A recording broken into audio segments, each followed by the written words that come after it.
기도드리옵나이다. 아멘.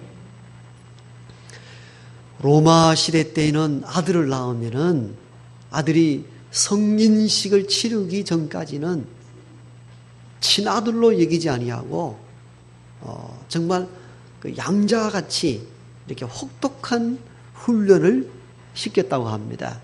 집에 있는 영특하고 지혜로운 노예를 선발해서 그 사람을 가정교사로 삼고 아들을 그에게 맡겨 양육하도록 했다고 합니다.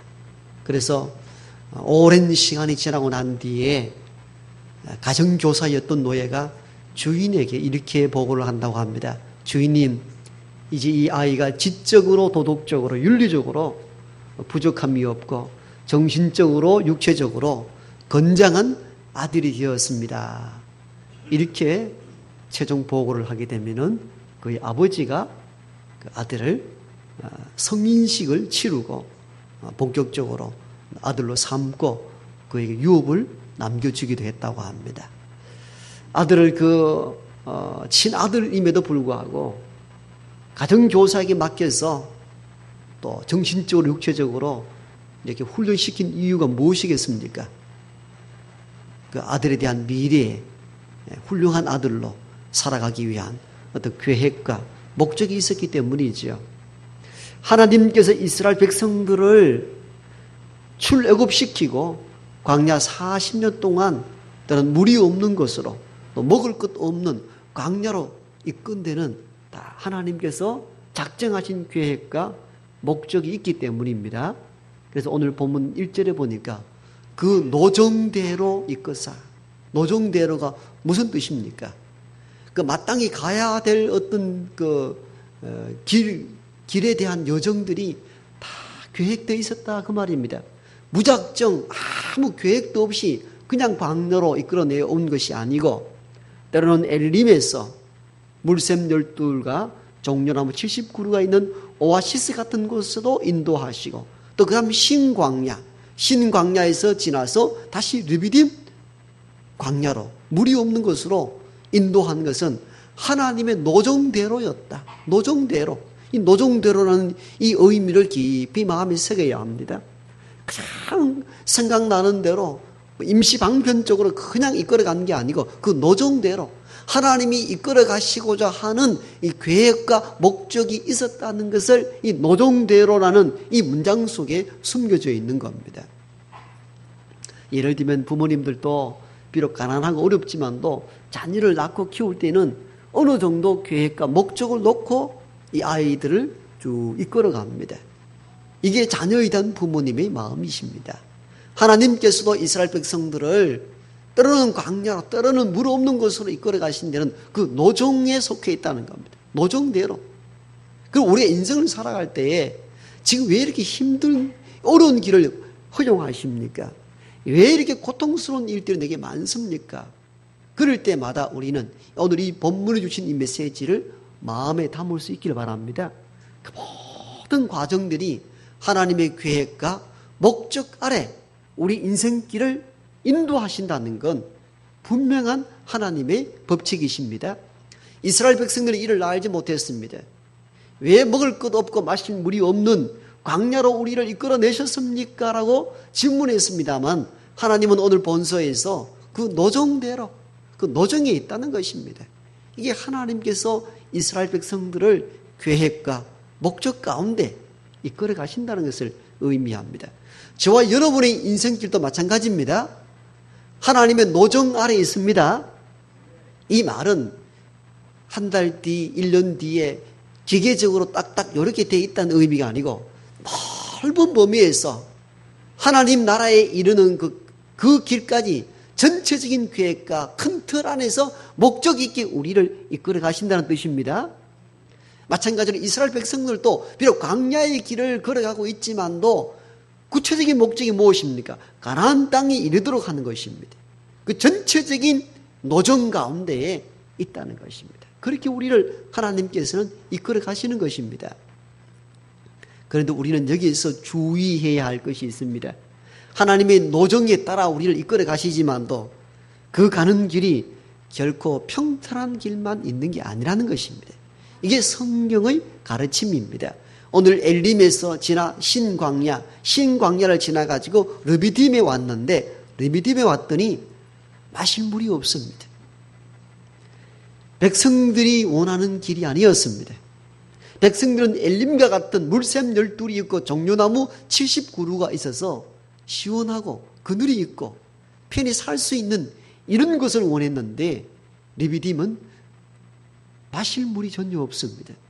백성들이 원하는 것이 아닙니다. 그래서 우리는 이 비밀을 알아야 됩니다. 하나님의 노정에 따라 움직이지만도 때로는 우리가 원하지 않는 문제와 어려움을 맞이할 수 있다는 것. 이게 성경의 가르침입니다. 우리는 종종 오해합니다. 하나님의 계획과 목적에 따라, 그 노정에 따라 움직이다 보면은 다 하나님께서 다 만사형통하게 해 주실 것이라는 생각을 종종 하게 되는데, 성경은 꼭 그렇게 가르치고 있지 않다는 겁니다. 어려움이 있더라는 것입니다. 우리가 믿다가 시험을 당해서 교회를 나오지 않고 믿음 생활 저버리는 가장 큰 이유가 뭡니까? 믿으면 만사 형통한다는 이 생각이 우리의 삶을 지금 지배하고 있기 때문이에요. 그 생각만 가지고 신앙생활을 했는데 가다 보니까 어렵단 말이에요. 르비딤과 같이 무리 없는 인생의 갈증을 느끼는 어떤 것을 만나게 된단 말이에요. 그러니까 우리 마음에 덜컥 시험이 듭니다. 아니, 예수 믿고 신앙생활 잘하면 만사 형통한다고 하던데 왜 이런 르비딤과 같이 마실 물이 없는 인생의 갈급함을 내게 주시는가? 이게 해소가 안 되는 거예요. 그러니까 신앙이 시들시들해집니다. 신앙의 회의와 의심이 생기기 시작합니다. 왜요? 믿으면 만사 형통한다는 것만 생각을 하고 있기 때문이에요. 그런데 오늘 본문에 보니까 하나님의 노정에 따라 움직여 갔지만도 만사 형통이었습니까? 아니잖아요. 마실 물이 없는 르비딤 골짜기에 당도하게 됐다, 그 말입니다. 어려움이 있더라는 것입니다. 우리는 믿음 생활을 하다가 우리는 이것을 인식하며 살 필요가 있습니다. 복음서에도 보면요, 예수님의 제자들이 예수님께서 나를 따라오라 했을 때 배와 그물을 버려두기도 하고 아버지를 뒤로 하고 주님을 따라갔습니다. 그리고 어느 날 주께서 복음을 증거하기 위하여 바다 저 건너편으로 가고자 배를 함께 타고 갔는데, 배를 타고 가다 어떤 일을 맞이했습니까? 풍랑이 일어나 배가 파선 지경에 있어 우리가 죽게 되었다고 하지 않았습니까? 여러분, 이걸 보십시오. 그들이 한 것이 무엇입니까? 세상을 향한 걸음이 아니었습니다. 주님과 함께 한 배에 탔습니다. 주님과 함께 하기를 원했습니다. 그런데 결과가 무엇입니까? 풍랑을 만났습니다. 여기서 우리는 이 중요한 인생의 힌트를 찾을 줄 알아야 됩니다. 주님과 함께하는 배, 하나님과 동행한 걸음에도 어려움이 있다는 것입니다. 어려움이 있다는 거예요. 문제가 없을 수 없다는 겁니다. 평탄한 길만 있지 않더라는 것입니다. 믿음의 생활을 하다 보면, 즉 하나님의 계획에 따라 노정에 따라 움직여 간다 할지라도 어려운 문제를 만난다는 것입니다. 그럼 우리는 이런 질문을 하게 되죠. 하나님께서 위에 사랑하는 백성들을 선택해서 인도해 가시는 도중에 이런 르비딤과 같은 무리 없는 갈증을 일으킬 수밖에 없는 문제를 만나게 하십니까? 피하여 가면 얼마나 좋습니까? 그런 질문을 하잖아요. 이 질문에 우리가 성경적인 답변을 얻지 못할 때 어떤 결과가 초래됩니까? 앞에 말씀드린 것처럼 신앙의 회의감을 가지기 시작합니다. 신앙이 흔들리기 시작합니다. 왜? 문제에 대한 답을 찾지 못했기 때문입니다. 하나님을 따라가면 좋을 줄 알았는데 위기가 옵니다. 병이 들기도 합니다. 재산상 손해가 일어나기도 합니다. 가정에 파산지경에 있습니다. 자녀가 애를 먹습니다. 아니 믿으면 잘 될 줄 알았는데 이런 어려움이 오니까 당혹스럽습니다. 그래서 우리는 이런 질문합니다. 하나님, 내 잘 믿었는데 왜 이런 어려운 일들을 주십니까? 왜 르비딤과 같은 물이 없는 인생의 갈증을 느끼는 이런 엄청난 일들을 내가 허용하십니까? 여기에 대해서 답변이 탁 튀어나오면 믿음을 극복하는데, 여기에 대해서 답변하지 못할 때 우리는 신앙이 근본적으로 흔들리기 시작합니다. 따라서 우리는 이 문제에 대한 반응들을 다룸으로 말미암아 이 문제에 대해서 우리가 어떻게 반응하면 또 인생을 살아야 되는지에 대해서 오늘 본문 중심으로 말씀을 계속 이어가도록 합니다. 우리가 문제가 일어나면 사람은 여기에 대한 틀림없이 반응이 일어날 수밖에 없습니다. 첫 번째 반응이 뭐냐면요, 가까운 사람에게 원망과 불평을 일삼는 경우입니다. 자, 오늘 물이 없다라는 문제가 발생했습니다. 이때 백성들의 반응은 어땠습니까? 모세와 다투고 모세를 원망했다는 내용들이 본문에 잘 기록이 되어 있습니다. 모세에게 이렇게 이야기합니다. 어찌하여 우리를 애굽에서 인도하여 내서 우리와 우리의 가족과 우리의 가축들이 마실 물이 없도록 죽어가도록 만드느냐, 이렇게 원망하고 모세와 다투었습니다. 우리의 삶을 돌아보면요, 문제가 발생하면 어떤 반응이 일어납니까?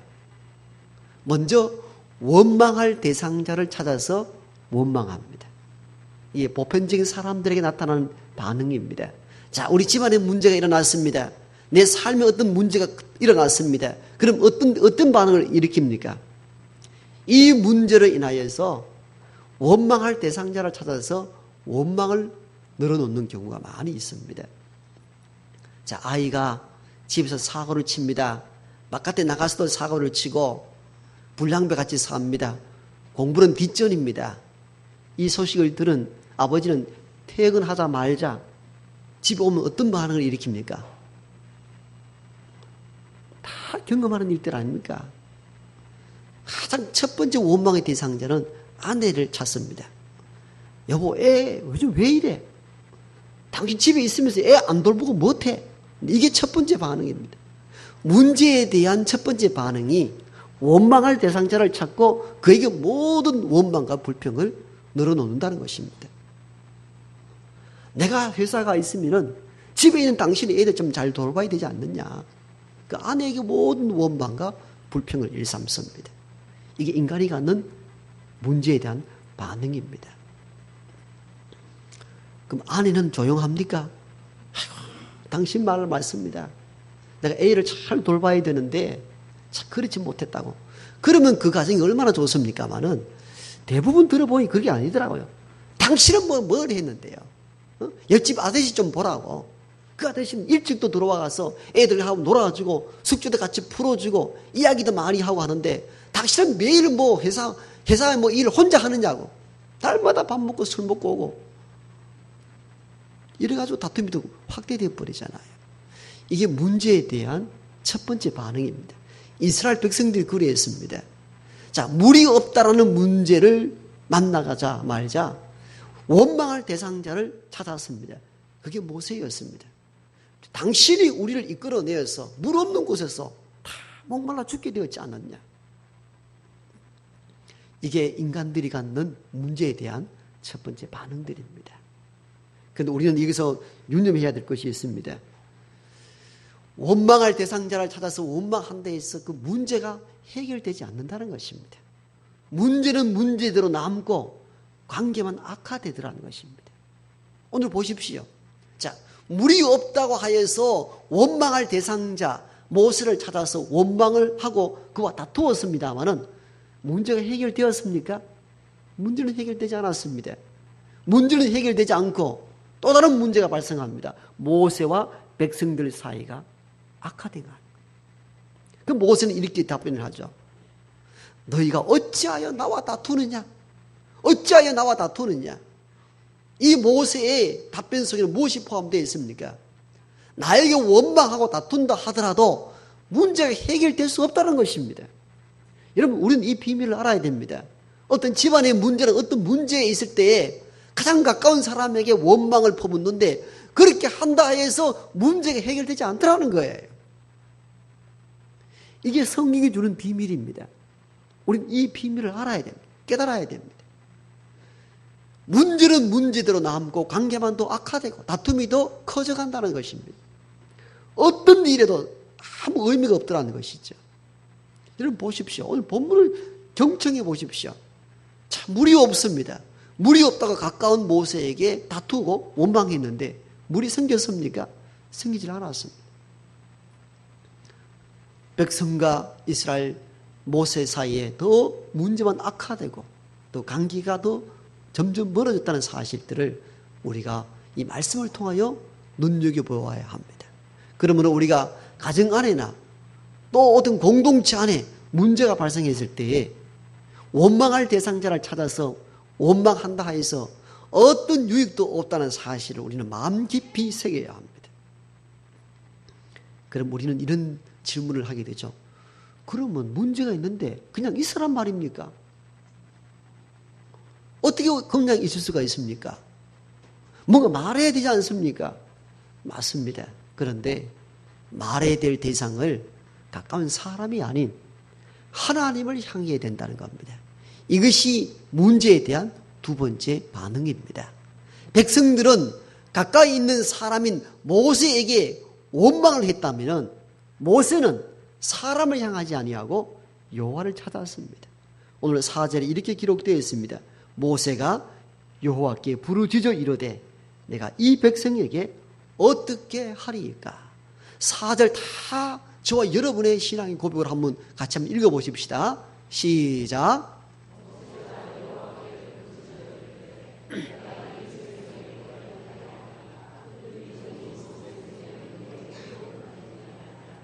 아멘.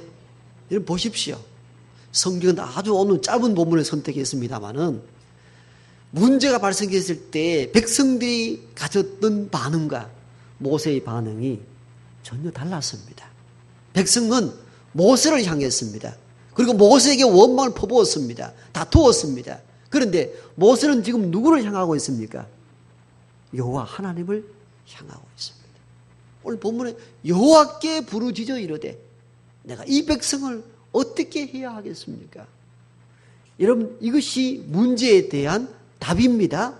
우리가 문제에 발생했을 때 어려움에 직면했을 때에 원망할 대상자를 찾아서 원망할 것이 아니라 이때에 모세처럼 여호와께 부르짖어 하나님 이런 문제가 있는데 내가 어떻게 했으면 좋겠습니까? 라고 하나님께 부르짖고 하나님을 찾는 저와 여러분 되기를 바랍니다.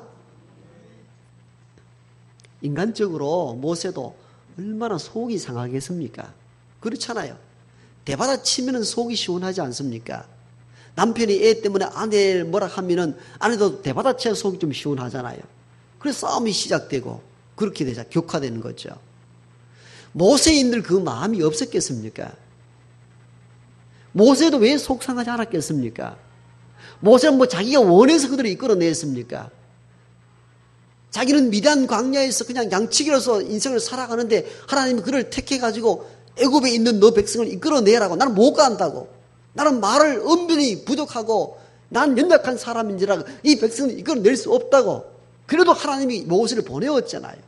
그 말에 순종하여 애굽에 가서 그 강박한 바로에게 10가지 재앙을 보내가지고 보여서 억지로 끌어냈잖아요. 모세가 뭐 큰 잘못했습니까? 근데 사람들은 먹을 것도 없고 마실 물이 없을 때마다 누구를 찾습니까? 누구에게 원망합니까? 누구 탓합니까? 항상 모세 합니다. 여러분 그것도 한두 번이죠. 계속 들어보십시오. 얼마나 속이 상하겠습니까? 그런데 이 뒷부분 가면요. 모세가 딱 한 번 화가 나가지고 한번 작당을 벌인 적이 있었잖아요. 또 백성들이 또 물이 없다. 마실 물이 없다. 그러니까 하나님께서 모세야 반석을 명하여 물을 내라 했는데 그때는 반석을 치라 하지 않고 명하여 내라 그러는데 모세가 하도 화가 나가지고 두드려 버렸잖아요. 반석을 막 지팡이로. 저는 인간적으로 모세를 이해합니다. 충분히 할 수 있는 태도입니다. 근데 하나님 그걸 원하지 않았잖아요. 네가 지팡이를 침으로 하나님의 명령을 어겼다 해서 가나안 땅에 들어가지 못하게 했습니다. 그 하나의 사건. 이 말은 인간적으로 참 고통스러운 인생을 산 인물이 모세입니다. 무슨 큰 잘못을 했습니까? 문제가 일어날 때마다 모세에게 원망하고 불평하니까 모세가 참을 수 없는 거죠. 근데 오늘까지 이 본문에 보면은 모세는 백성들을 상대하여 그들을 다시 탓하거나 자기 아픔을 토로하지 않고 어디를 향했습니까? 하나님을 향했습니다. 그게 4절에 너무 잘 기록되어 있습니다. 모세가 여호와께 부르짖어 이르되 하나님이여 내가 어떻게 해야 합니까? 이 백성을 어떻게 해야 합니까? 그렇습니다. 이것이 문제가 있을 때 우리가 반응해야 될 주제입니다. 자녀의 문제가 있습니다. 남편과 아내의 문제가 있습니다. 경제적 어려움이 있습니다. 그때에 원망할 사람을 찾아 원망할 것이 아니라 하나님을 찾아 하나님께 부르짖는 저와 여러분 되길 바랍니다. 성경을 읽어보니까요, 다 믿음의 선조들은 다 문제 있을 때마다 사람이 아닌 하나님을 향하고 하나님을 찾았더라고요. 히스기야 왕을 보십시오. 하나님께서 이사야 선지자를 보내서 너희가 다시는 살지 못하고 죽으리라는 사형 온도를 받았을 때에 이 원망, 이 아픔을 아내나 신하에게 막 토로하지 않았습니다. 얼굴을 벽을 향하여 하나님께 기도하기를, 하나님이여 내가 전에 주 앞에 선히 행하였던 것을 추억하여 달라고 하나님께만 부르짖었던 인물이 히스기야 왕이었습니다. 복음서에 보면요, 가나 혼인잔치집에 포도주가 모자랐습니다. 얼마나 혼란이 일어납니까? 잔치집에 중동 지역에서는 포도주가 없으면 잔치가 안 되는데 그 포도주가 다 없어졌어요. 그때 이 사실을 안 주의 어머니가 예수님께, 주님, 포도주가 모자랍니다. 여러분, 주인도 아니고 예수님도 그 집에 초대받은 사람이잖아요. 초대받아갔던 주님에게 주의 어머니가 포도주가 모자란다고 주께 이야기를 합니다. 여러분, 우리는 이 대목 속에서 우리가 뭔가 모자라고 뭔가 부족하고 뭔가 어려움이 있을 때에 누구를 향해야 하는지 분명한 답을 주고 있다는 사실을 명심해야 됩니다. 우리 가운데서도 어렵고 힘든 문제가 일어날 때에 남편이나 아내나 가족 누구에게 원망 불평하기보다는 기도실에 와서 눈물로 기도하는 기도의 사람들이 있잖아요. 이게 바른 태도인 것입니다. 문제가 있을 때 우리가 나타내야 될 진정한 신앙적인 반응은 사람을 향하는 것이 아니요, 하나님께 호소하고 하나님을 찾아야 된다는 사실을 명심할 수 있기를 바랍니다. 그럴 때에 하나님께서 답을 주시는 것입니다. 히스기야가 아내나 신하들에게 자기 문제를 이야기한 것이 아니고 하나님을 향하여 기도했을 때에 하나님께서는 그에게 생명을 15년 동안 연장해 주셨습니다. 가나 혼인잔치집에 포도주가 없어졌을 때에 주의 어머니가 주인도 아닌 예수님께 포도주가 모자란다 했을 때 예수님께서 물을 포도주로 바꾸어지는 기적을 베풀었습니다. 오늘 백성들이 마실 물이 없다고 모세를 향하여 원망 불평할 때 모세는 그들과 맞대어 싸우지 아니하고 하나님을 향하여 부르짖어 이르되, 하나님, 우리가 이 백성을 내가 어떻게 했으면 좋겠습니까? 라고 하나님을 향하였을 때 하나님께서 모세에게 답을 주셨습니다. 모세야, 네가 이 바다를 가를 때 가지고 있던 지팡이를 왜 가지고 있느냐? 그걸 들고 반석을 쳐라. 그러면 물이 나오리라. 모세가 지팡이를 들고 반석을 쳤더니 돌반석에서 물이 나와 백성들을 마시게 했다는 내용들이 오늘 7절까지 잘 기록되어 있지 않습니까? 뭘 말하는 겁니까? 문제가 있을 때 어떻게 반응하느냐, 이게 중요하다는 것입니다. 문제가 있을 때 원망할 대상자를 찾아서 원망 불평하기보다는 문제가 있을 때 하나님을 찾고 하나님께 부르짖어라. 그럼 답을 주실 것이라는 것입니다. 하나님께서요, 이스라엘 백성들을 광야 40년 길로 인도하시는 데는 다 이유가 있습니다. 어떤 이유입니까? 인생을 살아가면서 많은 문제를 만나게 될 건데 그 문제를 만날 때에 어떻게 해결할 것이고 어떻게 답을 얻을 것인가, 이것을 훈련하기 위하여 광야 40년 걸음을 걷게 하신 것입니다. 여러분, 가나안 땅에 들어간들 문제가 없겠습니까? 젖과 꿀이 흐르는 가나안 땅이라 해서 인생에 문제가 없겠습니까? 있단 말이에요. 그러나 젖과 꿀이 흐르는 가나안 땅에서 정말 믿음 안에 잘 살려면은 문제가 있을 때 어떻게 해결하는 법을 알고 들어가라는 것입니다. 그래서 광야의 가정 속에서 물이 없는 곳, 먹을 것 없는 많은 여정 문제를 주신 이유가 여기에 있습니다. 문제 있을 때마다 어떻게 풀어나가는 방법을 지금 훈련시키는 거예요. 그 훈련이 뭡니까? 문제 있을 때마다 가까운 사람에게 원망 불평 터뜨리지 말고 하나님을 향하라는 것입니다. 이게 문제를 푸는 열쇠라는 것입니다. 학교를 다녀보면요, 선생님들이 시험 문제를 내죠. 어떤 문제는 100명 중에 그 99명이 틀리는 어려운 문제가 나올 수 있습니다. 그러면은 선생님은 다음 시험 때는 어떻게 합니까? 많이 틀린 문제를 변형시켜서라도 그 비슷한 문제를 또 냅니다. 또 많은 사람이 이걸 해결하지 못하고 많이 틀리면 또 비슷한 문제를 또 냅니다. 왜요? 고등학교 입시나 대학 입시 때 이와 같은 문제가 나올 때에 완벽한 답을 네가 찾으라고 그 문제, 틀린 문제에 대해서 계속 문제를 내는 거죠. 여러분, 이 하나님의 이 원리를 알아야 됩니다. 우리의 인생의 여정 속에, 40년 여정 속에 왜 물이 없는 거, 먹을 것 없는 많은 것으로, 문제 있는 것으로 우리 이끌어 가시는지를 알아야 됩니다. 문제를 푸는, 답을 찾는 과정들을 훈련시키시는 거예요. 그냥 가나안 땅에 들어가자 하는 법이 없었습니다. 우리가 이 이치를 알아야 됩니다. 우리가 살아가는 모든 과정들이 어떤 의미에서는 이스라엘인들이 출애굽하고 난 뒤에 40년 사막과 같은 곳이잖아요. 여러분, 우리가 인생 살아가는 것이 평탄한 곳이 있습니까? 어렵단 말이에요. 힘이 들고 고통스러운 일들이 얼마나 많습니까? 그런 문제 만날 때마다 항상 옆 사람, 아내, 남편, 자식에게 원망, 불평 다 쏟아놓는다면 온전한 가정이 몇 가정 되겠습니까? 그래도 오늘까지 우리가 이렇게 버틸 수 있었던 것은 무엇입니까? 우리의 원망이 사람을 향하는 것이 아니고 문제 있을 때마다 하나님을 향했기 때문에 오늘 저와 여러분이 이렇게 존재하는 것입니다. 그러므로 우리가 살아갈 때에 르비딤과 같이 무리 없는 그런 문제를 맞이할 때에 내가 어떻게 반응할까? 이 답을 찾는 이 시간 되기를 바랍니다. 문제 있을 때마다 원망할 대상자를 찾아서 백성들처럼 모세에게 원망할 것이 아니라 그때에 모세처럼 하나님을 찾고 하나님께 부르짖어 답을 찾는 저와 여러분 되기를 바랍니다. 아버지 하나님, 살아가면서 문제